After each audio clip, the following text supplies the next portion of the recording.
Hello friends, welcome. This is part 4, that is video 4 on fundamental rights. If you have not watched the part 1, part 2 and part 3, please click here on the left hand corner of the screen. Please watch those videos and come back here if you have not watched earlier because it gives you clear understanding.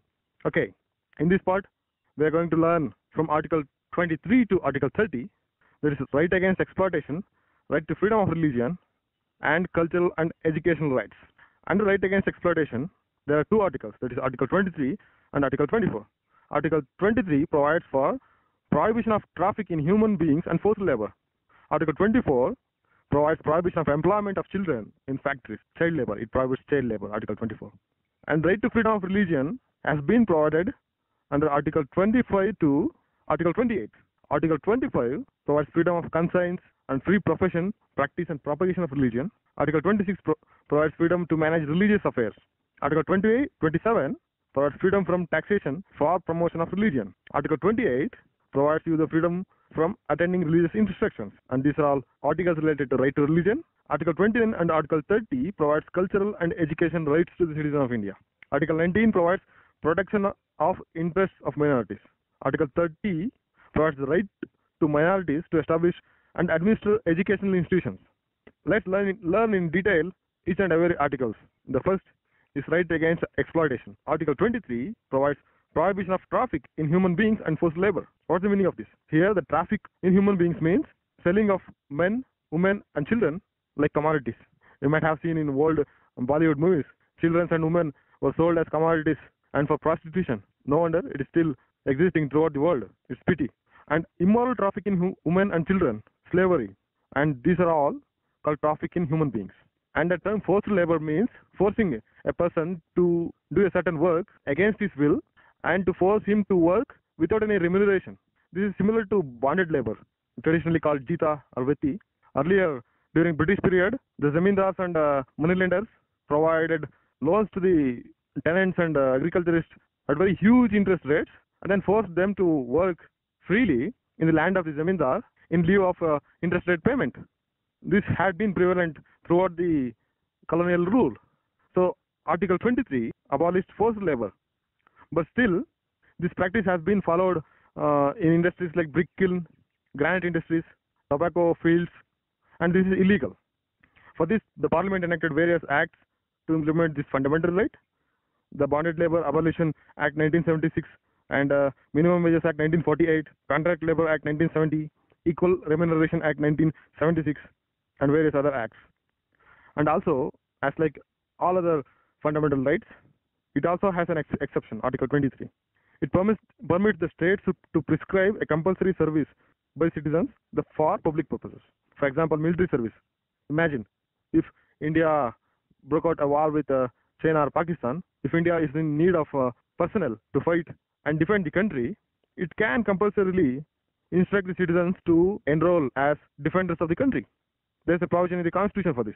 However, state should not make any discrimination based on caste, sex, place of birth, race and religion while imposing the compulsory service. Okay, the next is Article 24. Article 24 prohibits employment of children in factories, that is child labor, below the age of 14 years. Here, the Child Labor Prohibition and Regulation Act 1986 is very important law. Recently, the Parliament wanted to amend the Child Labor Act to make it more stringent for the violators of this article, that is, those who employ children as laborers. In 1996 itself, Supreme Court directed for the establishment of Child Labor Rehabilitation Welfare Fund, a fund which will be maintained from the money collected from the offenders, that is, the employers of the children, through a fine of rupees 20,000, and this fund will be used for improvement of education, health and nutrition of children who are employed as laborers. And also, to implement this particular fundamental right, the Commissions for Protection of Child Rights Act 2005 was enacted. Under this, National Commission for Protection of Child Rights, just like National Human Rights Commission, was established, and various child courts providing speedy trials was established. So, child labor is an offense under Article 24. The next very important provision of fundamental right is right to freedom of religion, which is very basic and basic feature of the Constitution of India, that is secularism. It has been called from Article 25 to Article 28. Article 25 provides freedom of conscience and free profession, practice and propagation of religion. It says all persons are equally entitled to freedom of conscience and the right to freely profess, practice, and propagate religion. It has four provisions, that is freedom of conscience, right to profess, right to practice, right to propagate his religion. What is freedom of conscience? It means the inner freedom of an individual to mold his relation with God. For example, the Sufi saints connected with the gods through the act of devotional songs. That's their inner freedom to mold their relation with God. Similarly, Orthodox Brahmins conduct elaborate homas, havanas to connect with the gods. So that's their right to mold their relation with the God in whatever way they want. So this is called freedom of conscience. The next is right to profess, means right to declare one's religious belief and faith openly and freely. If you believe in any of the religion, you have your fundamental right to declare the same. Right to practice means performance of religious worship, rituals, ceremonies, and exhibition of beliefs are covered under this right to practice. Right to propagate. Under this provision, citizens have the right to transmit and disseminate their religious belief to others, and it does not cover the right to convert a person forcefully to one's own religion. Here, the forceful conversion is violation of right to freedom of conscience. That is first point, because it obstructs the inner freedom of an individual to mold his relation with God. So, forceful conversion is not allowed in the constitution, but certain Christian missionaries and right-wing organizations of the Hindu religion, like recently the Gharu Wapsi and related controversies, are connected with this article, right to freedom of conscience, free profession, practice, and propagation of religion. So this is currently a burning topic, and these rights are available to all the persons, that is citizens as well as the non-citizens, that is the foreigners. They are also entitled to right to freedom of religion. However, there is some exception to this right. State can restrict any economic, financial, and political activities associated with religious practice. And state can throw open Hindu temples to all sections of the community. In some of the areas, some of the cats were not allowed inside the temple. So state has every right to throw open those temples to all the sections of the society if the temple is publicly maintained. And other reasonable restrictions are, these rights are subjected to public order, morality, health, and other provisions. So this article is very important. Please memorize these things. The next is Article 26. It provides the freedom to manage religious affairs. And this article provides four rights. That is right to establish and maintain institutions for religious and charitable purposes, and right to manage own affairs in matters of religion. And citizens have the right to own, acquire movable and immovable property concerned with the religion, like lands belong to a masjid or a mutt. They have the right to own and acquire movable and immovable property in the name of religious institution. So this article provides the right to maintain an institution of religious character and to manage the affairs independently from the state as well as other communities, and to own and acquire movable and immovable property. Remember, Article 25 guarantees the right of the individual, whereas this Article 26, guarantees rights of the religious denominations. That means right of the whole community, religious community. There is right to maintain institutions, right to own and dispose property in the name of religion, institution, like that. And next article is Article 27. It provides freedom from taxation for promotion of a religion. It says that no person shall be compelled to pay any taxes for promotion or maintenance of any particular religion or religious denomination. The meaning of this is, state is not allowed to spend the public money which it collects in the way of taxation for any particular religion. Here the state collects money from the employees in the way of income tax, and state is not allowed to spend those money for any particular religion, for any development of particular religion. But the state is empowered to support all the religions without any discrimination with the public money. And this is called positive secularism, which is followed in India. Whereas in Western countries, they follow negative secularism, that is complete separation of state from the religion. They do not spend even a penny, even a rupee for any religion. But Indian government in India can spend public money for the development of all the religion without any discrimination. And this is the summary of this article. And next article is Article 28, provides freedom from attending religious instruction. That means no citizens can be forced to attend any religious instruction against his will.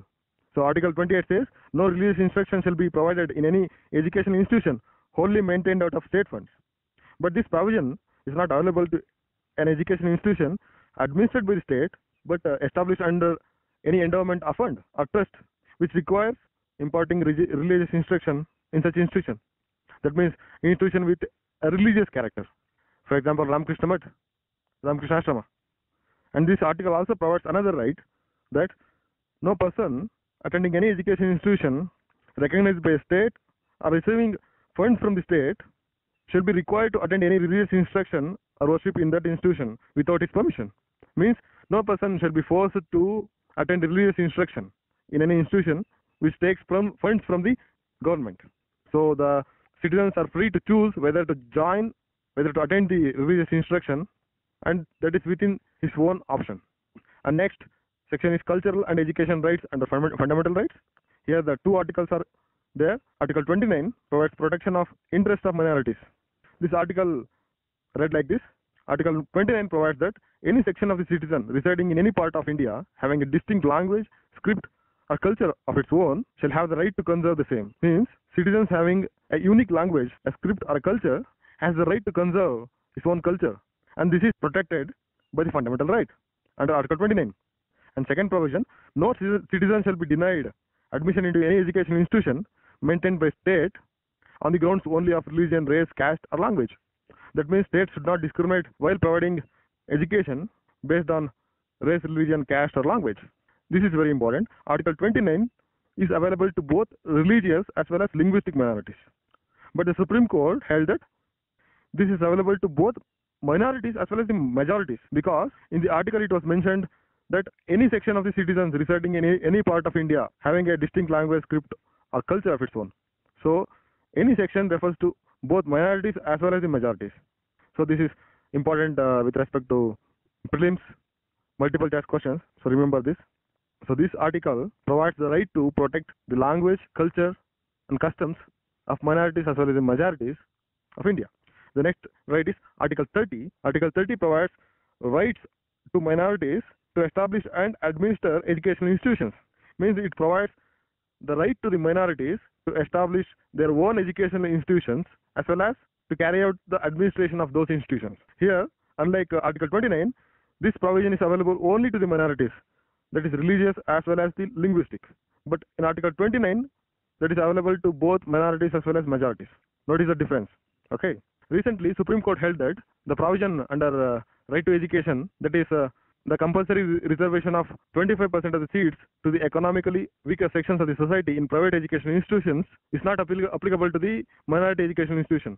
Means there's a provision in the right to education which directs the private educational institutions to reserve 25% of the total seats to poor people as a component of right to education, and state will reimburse the fees of those 25% of the people to the private organization. But this provision has not been extended to the minority educational institution. So this is it. In the next video, that is the last video, let's cover the significance of the fundamental rights, the constitutional remedies that are available to the citizens in case somebody violates their fundamental rights, either state or private citizens, the various types of writs that are exercised by the Supreme Court and High Courts, like habeas corpus, mandamus, prohibition, centuriae, quo warranto, and some of the exceptions that are provided in the Constitution against the fundamental rights. And these topics will be covered in the last part, that is the fifth part. I'm going to upload in next 2 days.